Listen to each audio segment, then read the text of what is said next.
All right, hello and welcome.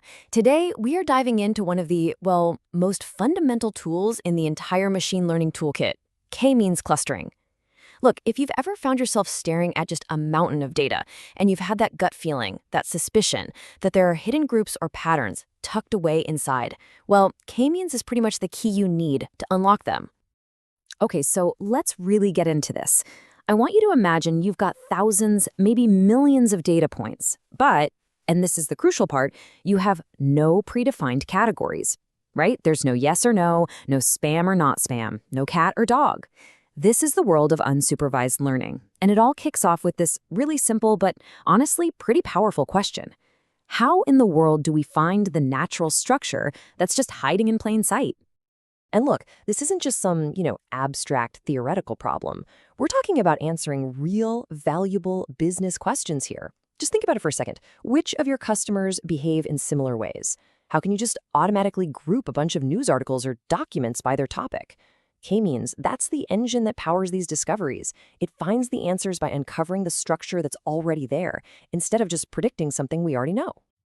So our game plan for today is pretty straightforward. First, we'll tackle the whole problem of unlabeled data. Then, we're going to uncover the simple, core idea behind k-means. After that, we'll actually watch the algorithm do its thing, and we'll wrap up with some practical advice on how to use it wisely. All right, first up, the unlabeled data problem.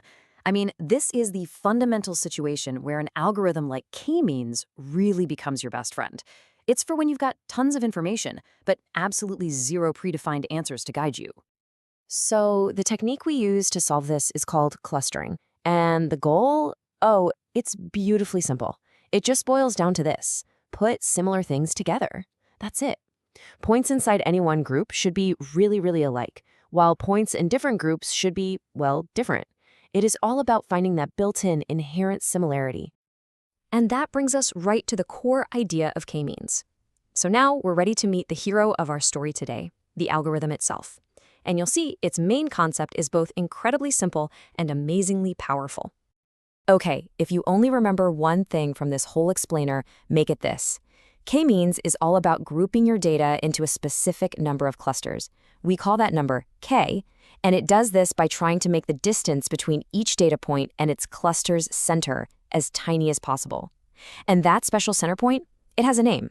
It's called a centroid. So you're probably wondering, what exactly is this k? Well, it's pretty much the single most important decision you have to make when you use this algorithm. K is just the number of groups you want the algorithm to find. That's it. So are you looking for, say, 3 different types of customers? Then your k is 3. Think there are 5 distinct market segments? Then k is 5. You're the one who sets the target. Okay, now for the really fun part. Let's actually see this thing in action. We're going to watch how k-means works its magic, step by step. And believe me, this isn't just dry theory. It's a really dynamic visual process.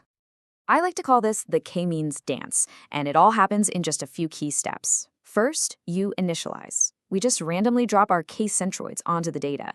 You can think of them as team captains being picked for a game. Step 2, we assign. Every single data point looks around and joins the team of its closest captain. Then, step 3, we update.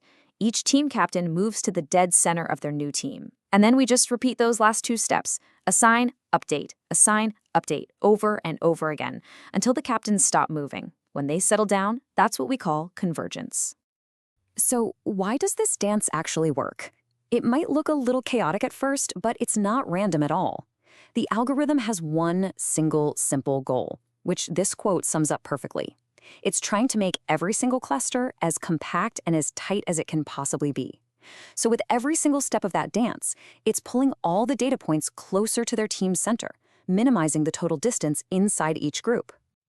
Okay, so that brings us to our final section, using k-means wisely. Because, look, knowing how the algorithm works is one thing, but knowing when and how to actually apply it, that's what separates a cool experiment from getting truly meaningful results. Now, one of the most critical things you have to remember, and I can't stress this enough, is that because k-means is all about distance, you absolutely must scale your data. Just imagine you're clustering customers using their age and their income. Well, income might be measured in tens of thousands, while age is just in double digits. If you don't scale, the huge numbers for income will completely dominate the whole calculation, basically making age irrelevant. Scaling puts all your features on a level playing field so the true patterns have a chance to emerge. So, when does k-means really shine? When is it at its best? Well, it's an absolute superstar when your clusters are kind of ball-shaped, roughly spherical, and when they're all about the same size, and there's a nice, clear separation between them. For finding those kinds of clean, well-defined groups in numeric data, it's the perfect tool for the job. But, and this is a big but, it's not a silver bullet. There are definitely some limitations. For one, you have to tell it how many clusters to find beforehand, and that can be really tricky. It's also super sensitive to outliers. A couple of weird data points can pull a whole centroid way off course. And yeah, because it loves those nice sphere shapes, it's going to fail pretty hard on more complex shapes, like rings or crescents. It's just so important to know both what it's great at and where it falls short. So just to put k-means in the right context, it's really helpful to compare it to supervised learning. With supervised learning, you need labeled data, right? Your goal is to predict a specific target. K-means, on the other hand, wants nothing to do with labels. It needs no labels at all. Its whole goal isn't to predict anything, but to discover something. It's all about revealing the hidden underlying structure of the data itself. And believe me, that power of discovery gets used everywhere. We're talking about segmenting customers for targeted marketing campaigns, clustering news articles for search engines.